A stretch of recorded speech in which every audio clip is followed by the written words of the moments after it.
Yeah, no, Jacob's doing a great job. I mean, he's picked up where he left off. I thought as a rookie, he worked really hard, improved daily, took coaching, and was very mindful of what he wanted to improve on a day-to-day basis, correcting mistakes, and he's continued to do that and keeps building on every practice, every opportunity he gets to play.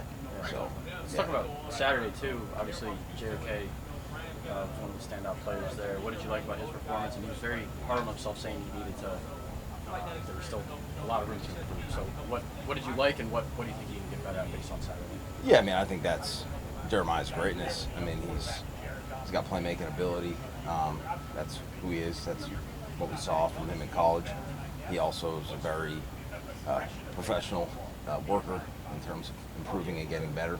So he's always going to be self-critical and identifying what he can do in a humble, workman-like manner. So I would expect him to feel that way about the game. I mean, he made some really impactful plays, saw it fast, reacted, played fast, played physical, made big plays, and yeah, there's some things he can clean up, and he's aware of them, and I don't think that's unique for anybody. He's rookie first NFL game, so there's going to be stuff from alignments to assignments that you just got to clean up and get better with, and that's experience. And as far as it goes from just him catching up to the speed of the NFL, that was something that he mentioned before, that he said he just felt he was behind him, but he looked like he was there on Saturday. I mean, how far does he have to go as far as like where the level you guys want him to be at as a rookie? Yeah, I mean, he's fast and he plays fast, and sometimes occasionally you'll see something for the first time that you don't play as fast as you want. Then you see it on tape, you're like, I could have played that faster. And then the next time you play it, that same play in that same spot, you play it even faster. And then the third time, maybe, eventually you master it or you get close to mastery. So he's just in that process. So he's right on track. What does Anthony Walker brought to you just from a leadership perspective, the consistency he's showed? Yeah, I mean, he's a professional. He's extremely mature. He's been around the game. So, I mean, we're really fortunate to have him. He knows how to communicate on the field. He knows the details of his alignment and his assignment and his techniques, and he's like a pro in how he practices those things, from individual to walkthroughs and obviously team periods. So to have an example like that in the room is really good for some of the younger players. Is he pointing anything out in like video rooms of like, is it kind of like being a leader? Can you see that in a video room? Is he, helping out the younger players come along a little bit? Like what examples kind of do you have taking that leadership? Yeah, I mean, it's as simple as he'll have a play in practice that may be something we know that maybe not the easiest play to make, but he makes it, right, from his experience, from his awareness, from his instincts. And, as a coach, you give him the opportunity to explain how he did it, or what his thought process was, or, so just the little pointers that he has from playing the game and playing it at a high level, being in a similar system in Indianapolis, you know, just giving him the opportunity to share is great. We want to do that in the group setting, and then he does it one-on-one with the players just naturally. Guys gravitate towards him because they know that he can help them, and as a leader, he's willing to do it. That's great. There were a lot of guys who got a lot of snaps at linebacker last year.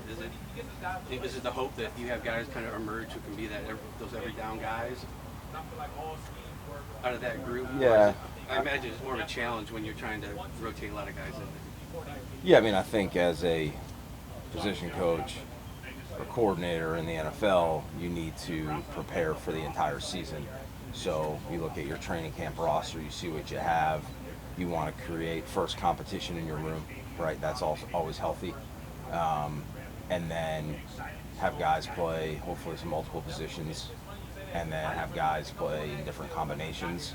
And, Coach Tarver does a fantastic job of putting those guys in positions to play multiple positions, to play with different people, so that when you get to the season, you have options.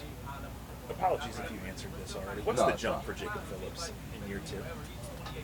Yeah, I mean, he's got high standards, so I know he wants to play a lot and be a big-time contributor. I believe he's capable of that. He's a competitive guy. He runs. He sees the game well. He improves. He's humble. He's self-critical. he's very intentional in how he gets better. If like a play gets him in practice, it's okay. What do I need to do better with my alignment or my eyes or my technique? And then he puts it to action the next day, and he corrects pretty quickly. So, for me and for him, it's just continuing to go through that process. And the more experience you get, whether it's preseason games or live team reps or reps versus an opponent in training camp practices, joint practices, like all those things are just part of the process for him to play more consistently. Is he one of the guys that you could circle easily and say, man, if we'd have had preseason games last year, they really would have benefited him? Yeah, preseason games benefit everybody, especially rookies. Right. So, I thought he did a really nice job not having those games and still playing well last year. With your title, run game coordinator, it's a passing league, everyone says. Right. What is the importance of stopping the run if you guys are going to gain a successful defense? I think in the NFL, other than keeping the points down, the defense and getting the ball, those are what great defense do. Yeah. They don't give up points and they get the ball. Explosive plays are a big part of it. Where our defenses are always designed to prevent explosive plays. And sometimes it's a run play, sometimes it's a pass play. Sometimes the pass plays that can be explosive are those play action ones that look a lot like run. So I think if you defend the run well, you can hopefully make, at some points, the offense one-dimensional. Now, I think some games you might have to defend the run real well or stop the run 20 times. Other games it might be 45 times. So to me, it's just you need to prepare to defend the run in the NFL, and depending on what kind of game it is or what kind of opponent it is, you want to have enough ammunition in terms of your defensive system that you can defend both the run and the pass and prevent explosive plays, regardless of coverage, regardless of what the front is. Even when you guys struggled last year, you were pretty good at taking the ball away. Yeah. How much of that is randomness, Ben, and how much can you guys really preach that we need to take the ball? Yeah, I mean, it's the day one thing that we talk about is attacking the ball. Coach Woods keeps it on the forefront of our mind. I think all the assistant coaches follow suit. I know the veteran players believe in it. You see them running in practice and, making rip attempts at the ball, trying to get it out, scooping the balls on the ground. Some games you get 1, 2, 0. Some games you get 4. That's kind of the nature of it. I think we try to have a system of defense that's sound and simple enough where guys can play fast, where they're not thinking too much about my assignment and how I'm matching up versus this and that, and they can just play fast and violent and attack the ball. So, the system of defense, we think, allows them to be more aggressive in that manner. How much can Miles and Jadeveon help you with just setting the edge? And what does setting the edge mean for your linebackers? You have two guys that have done it so well. Yeah, when we talk about run defense, it's the first thing you have to do is set the edge. Now, it could be anybody on our defense depending on how the offense blocks the run play, but more often than not, the defensive ends are the guys that are the edge setters. So when you have long, physical, aggressive guys like Jadeveon and Miles, I mean, they're ideal for it. So they can make our job, much easier when the ball, might not get outside because they're executing their job and setting the edge. We can play faster and, be more efficient and effective in stopping the run.